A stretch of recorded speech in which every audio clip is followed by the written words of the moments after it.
अगं तुझ्यावर रस्त्यावर राहायची वेळ आली असती, तुला घरात घेतलं आणि तुझी ही मजाक। हे बघ, मला तुझ्यासोबत कोणताही वाद घालायचा नाहीये। तू प्लीज आज जा, तू पूजेमध्ये विघ्न आणू नकोस, मी पाया पडते तुझ्या, तू प्लीज आज जा।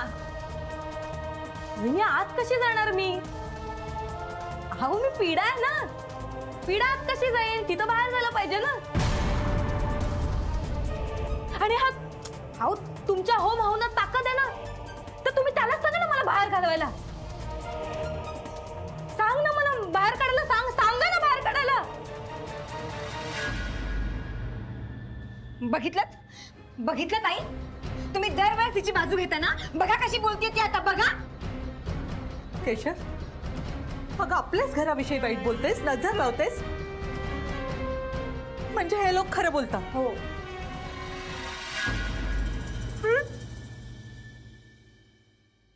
आई तू बोल। अगं तू बघतेस ना का हे घरातल्या सारखं वागवतायत का ग मला?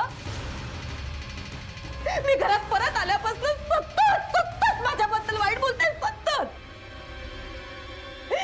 माझी नजरच वाईट आहे, मी अपशकुनीच आहे, सतत वाईट बोलतात, तेव्हा तू त्यांना काहीच बोलत नाहीयेस।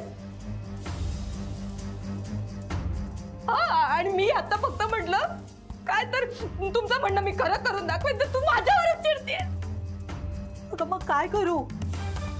आपल्याला यांचं ऐकून घ्यायला पाहिजे। का? कारण या दोघांच्या जीवावर हे घर चाललंय। आपल्याला नमता घ्यायला पाहिजे बाळा। नाही, मी नाही आई नमता घेणार। मी नाही पड खाणार, मी वाईट आहे ना, मी वाईट आहे ना, मी पीडा नाही या घरची, मग मी वाईटच वागणार, मी वाटोळा करणार। मी दाखवते तुम्हाला, मी दाखवते की पीडा काय असते। काय बोलते ही मुलगी? तुम्ही बघा पीडा काय असते, बघायचं ना तुम्हाला?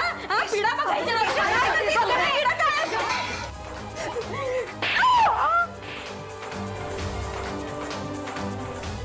बघतेस ना, बघतेस ना खरं रूप, आता तुझ्या डोळ्यासमोर घडतंय सगळं। तिला या घरचं चांगलं कधी होऊच द्यायचं नाहीये। चल आज चल, आज चल म्हटलं ना, आज चल आधी, चला।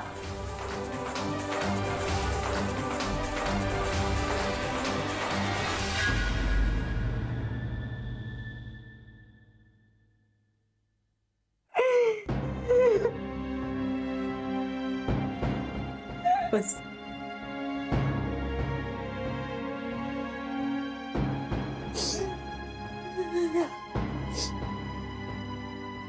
बघतेस, या घरात राहायचं असेल ना तर उगाच वाकड्यात चिरू नकोस।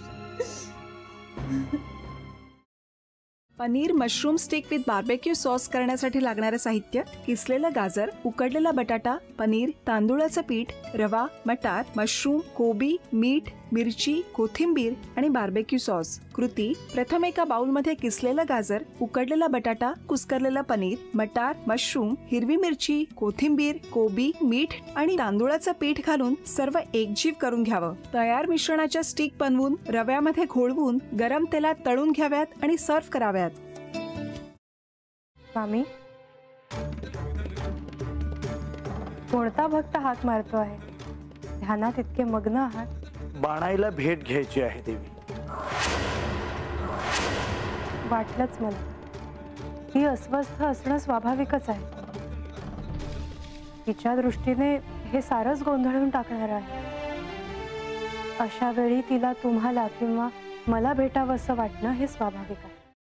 नमस्ते अंकल जी, वो हमें आपसे कशा करता आलेस तू इथे? बिकीची चारी करायला? काय समजतो काय स्वतःला तू? अरे आजारपणात माझा जीव वाचवला म्हणून घरातल्या पोरीबाळींवर? अरे कुठून कुठून येता तुम्ही, नाही ते उद्योग धंदे करता इथं? खपवून घेणार नाही मी सांगतो तुला। मी फार वाईट माणूस आहे, लक्षात ठेव। पोलिसात देणार होतो तुला, केवळ विके आडवाला म्हणून लक्षात ठेवलं, ते इथून दिंड काढणार होतो तुझी मी। मामा, आता आपण काहीच करू शकत नाही।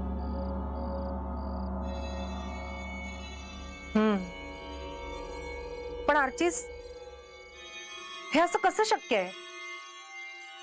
आपण तर सगळे आवाज रेकॉर्ड केले होते ना, राईट? हो, मग हे असे कोणते आवाज रेकॉर्ड झाले जे आपल्याला ऐकूच आले नाहीत? I mean, how can it be possible?